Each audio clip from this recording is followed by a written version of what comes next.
Hello, it's Chocolate Button here, and I am reading you Peter Pan, originally told by J.M. Barrie, and this time adapted by Joan Collins, and illustrated by Annie Wilkinson, and with other extra illustrations by Sarah Warburton. And this is part 2, so if you haven't heard the first half, see if you can pop on and see if you can find the first bit first. And then this will make a lot more sense. Okay, I hope you are sitting comfortably because I am about to read Chapter 6, The Mermaid's Lagoon. At the edge of the island there was a vivid blue lagoon where mermaids swam. The mermaids lazed on the rocks, combing their long hair and splashing the children with their tails if they came too near. On moonlit nights they sang strange wailing songs, and on those nights it was dangerous to go near the lagoon. A neverbird had built her nest in one of the trees by the shore and laid 6 eggs in it. One day the nest fell and floated out onto the lagoon. The mother bird still sat there, drifting about in her nest like a little boat. Peter warned the boys to be careful not to disturb her. There was a huge black rock out at sea, which was covered with water at high tide. Pirates used to tie up their captives and leave them there to drown, so it was called Marooner's Rock. One afternoon, when Wendy and the boys were having a nap on the rock, the sun went in, and the lagoon became cold and unfriendly. Wendy tried not to be afraid, even when she heard the sound of a boat approaching. Peter, always on the alert, smelled danger. "Pirates!" he cried. "Everybody dive!"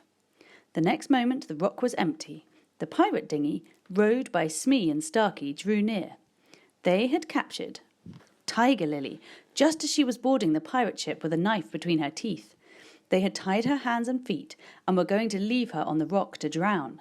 She showed no fear, for she was a chief's daughter. Peter wanted to save Tiger Lily and had some fun as well. "Ahoy, you lubbers!"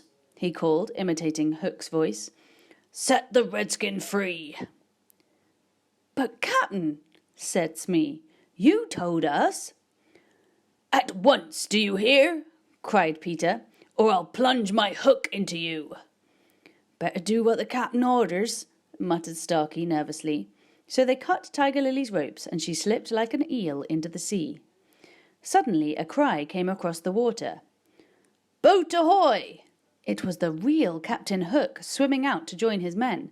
He had come to talk about a plan to capture Peter and his gang.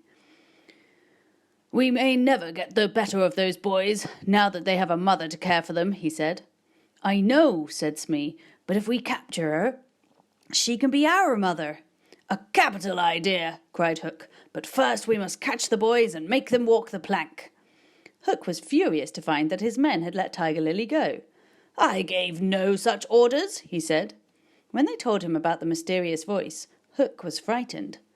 "Spirit that haunts the dark lagoon," he called, "dost thou hear me?"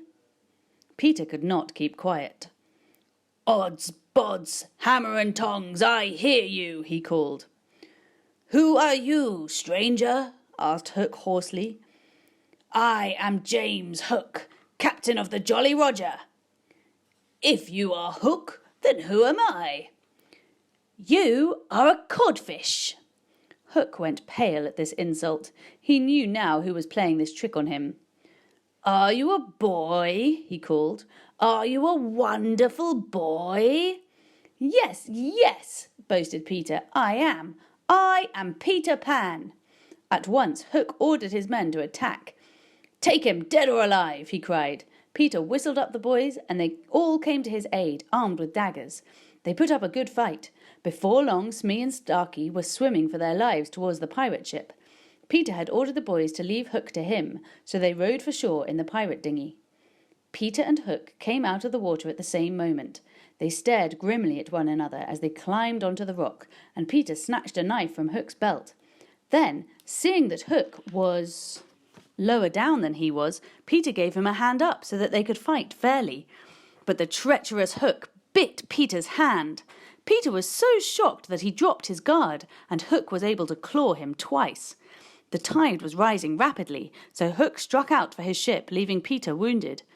As the tide rose, Peter's heart beat like a drum. A strange smile came to his face, and he thought, "To die will be an awfully big adventure."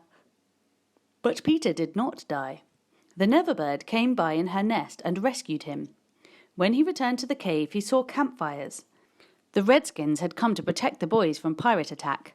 Peter had saved Tiger Lily, and there was nothing they would not do for him and his friends. Chapter 7. Wendy's Story. Safe inside their cave, the children sat round for a make-believe tea. They were so excited that Wendy decided to settle them down with a story. She began to tell a story that Peter hated. It was about 3 children who had a nurse called Nana, and how they flew away one night, and how their father and mother missed them very much. "Think how sad they were when they saw the empty beds," she said. Then she came to the part that Peter hated them most. She told them how much mothers love their children. The mother always left the window open for the children to fly back in, so they stayed away for years and had a lovely time. Peter was very upset. "Wendy, you're wrong about mothers," he said. Then he told them what had happened when he went back home. "I thought, like you, that my mother would always keep the window open for me. So I stayed away a long time. But when I flew back, my mother had forgotten about me. The window was shut, and there was another little boy in my bed." Michael and John began to cry, afraid that their mother might forget them too. They begged Wendy to take them home. The lost boys said that they wanted to come too, and Wendy promised she would ask Mr. and Mrs. Darling to adopt them. Peter was very hurt, but he was too proud to show it, and he would not make Wendy stay against her will. "And I will ask the Redskins to show you the way through the wood, and Tinker Bell can guide you when you fly over the sea," he said stoutly. "But aren't you coming too?" asked Wendy. "Oh, no," exclaimed Peter. "They would make me grow up. I want to stay a little boy always and have fun." Then Peter and Wendy shook hands. Peter did not even give Wendy a thimble. Wendy measured out a dose of his medicine, it was only water, and put the glass next to his bed. "Promise me you'll take it," she said in a motherly way. "I promise. Now lead the way, Tinker Bell," he ordered. Tink darted up the nearest tree, but nobody followed her. For it was at that moment that the pirates made their dreadful attack on the Redskins. The air was full of shrieks and howls and the clash of steel. Below there was dead silence. Wendy fell to her knees, and the boys turned to Peter, holding out their arms and begging him not to desert them. Peter seized his trusty sword, ready to do battle. Chapter 8. The Children are Carried Off. Hook and his fiendish crew had taken the Redskins by surprise, so the pirates had a mean advantage. Almost the whole Redskin tribe perished. Only the chief, Tiger Lily, and a few warriors managed to fight their way out. But Hook's work was not yet over. There was hatred in his wicked heart for Peter Pan. Hook knew that if the boys heard the Redskins' tom-tom, they would come out of hiding thinking the Redskins had won. So he signalled to Smee, who beat the tom-tom twice. "It's a Redskin victory!" cried Peter. The boys cheered and got ready to leave the cave, saying a last goodbye to Peter. As they came up one by one, each was caught by a pirate and trussed up like a chicken. Then the pirates bundled the children into the little Wendy house and carried it on their shoulders to the Jolly Roger. Hook was left behind.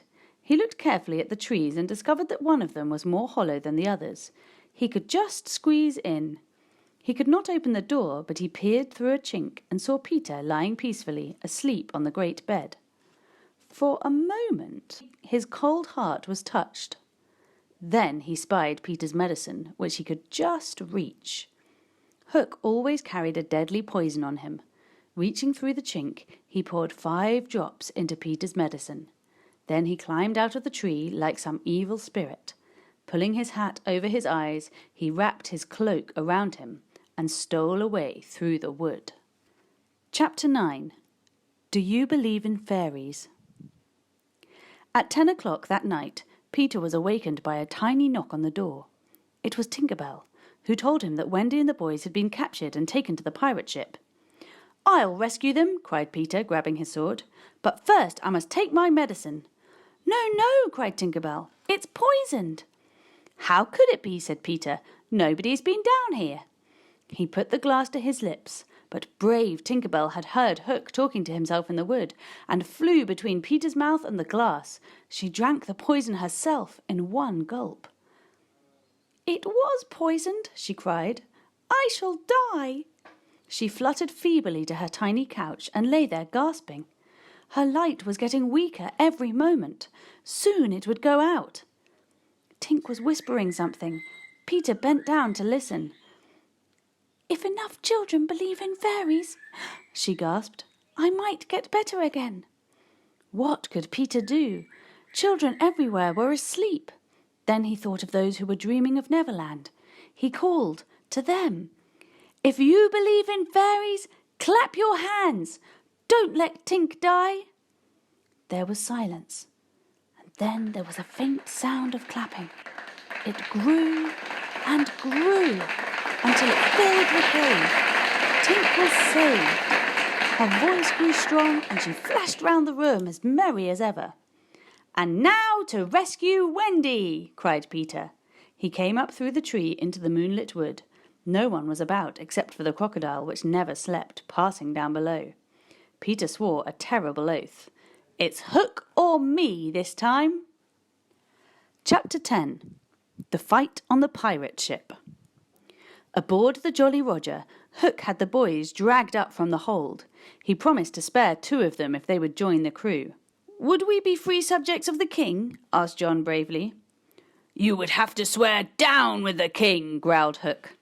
"Then we say no," was the answer. "Bring out the plank," roared Hook, "and fetch their mother." Wendy was brought up to see her boys walk to their death in the briny ocean. "Have you any last message for your children?" sneered Hook. Wendy spoke out firmly. "All your mothers hope you will die bravely like true Englishmen." "Tie her to the mast," Hook screamed. The boys' eyes were on the plank. It was the last walk they would ever take. There was a grim silence, but it was broken by a strange sound. The tick-tock, tick-tock of the crocodile. Hook collapsed with fear. He crawled along the deck, crying to his men, "Hide me! Hide me!" As the crew gathered round Hook, the boys looked over the side and saw, not the crocodile, but Peter Pan. He was ticking. Signalling to the boys not to give him away, he slipped aboard and ran to hide in the captain's cabin. When the ticking stopped, Hook grew brave again. He lined up the boys for a flogging and sent Jukes to his cabin for the cat-o'-nine-tails. Jukes entered the dark room. Suddenly there was a terrible scream. A blood-curdling crow followed. Jukes had been killed by Peter. 2 more pirates suffered the same fate. After this the crew lost their nerve and no one would venture forth. So Hook sent in the 8 boys. "Let them kill each other," he snarled. This was just what Peter wanted. He unlocked the boys' chains with a key he had found and armed them with Hook's weapons. Then, while the pirates' backs were turned, they all crept out on deck. Peter freed Wendy and, wrapping himself in her cloak, took her place at the mast. Then he let out a terrific cock-a-doodle-doo! The pirates, frightened out of their wits, spun around. "'Tis an unlucky ship," they cried, "that has a captain with a hook." "'Tis because we have a woman on board," said Hook quickly. "Fling her over the side." "No one can save you now, missy," said one of the kinder pirates sadly. "Here's one who can," cried Peter, throwing aside the cloak. "Peter Pan."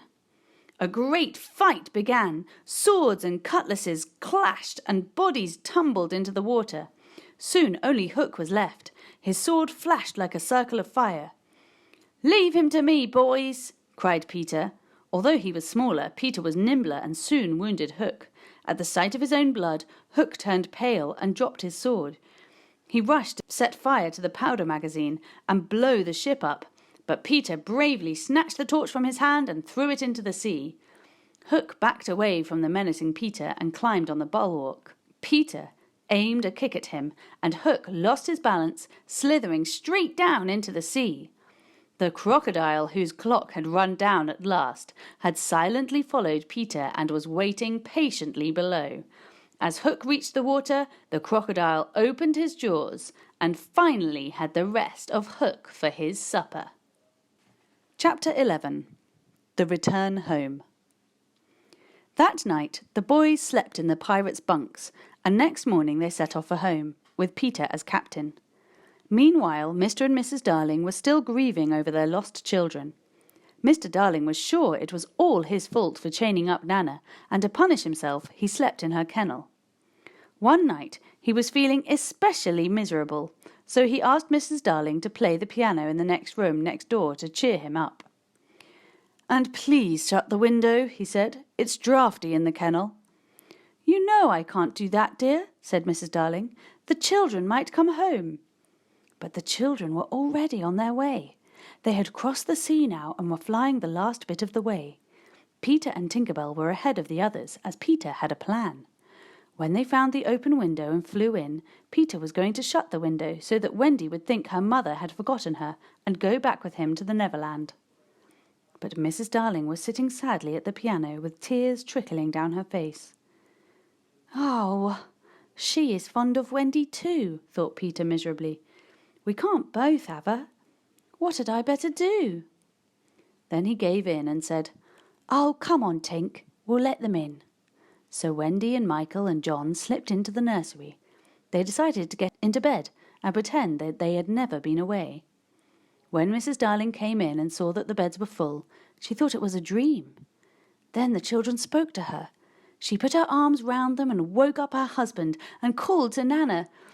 Peter Pan had many strange experiences that other children could never know, but now he was looking through the window at one joy he could never share. The Darlings adopted the lost boys, and Mrs. Darling let Wendy go back to the Neverland once a year to help Peter with the spring cleaning. Peter came back to visit Wendy too. He had not much of an idea of time, so he did not come every year. Once he left it so long that when he next came, Wendy was grown up and had a little girl of her own called Jane. You can guess what happened. Jane wanted to go back with him, and Wendy let her. As Peter never grew up, one year Jane's daughter was the one who went, and so it will go on, as long as there are children, and the Neverland, and Peter Pan. The end.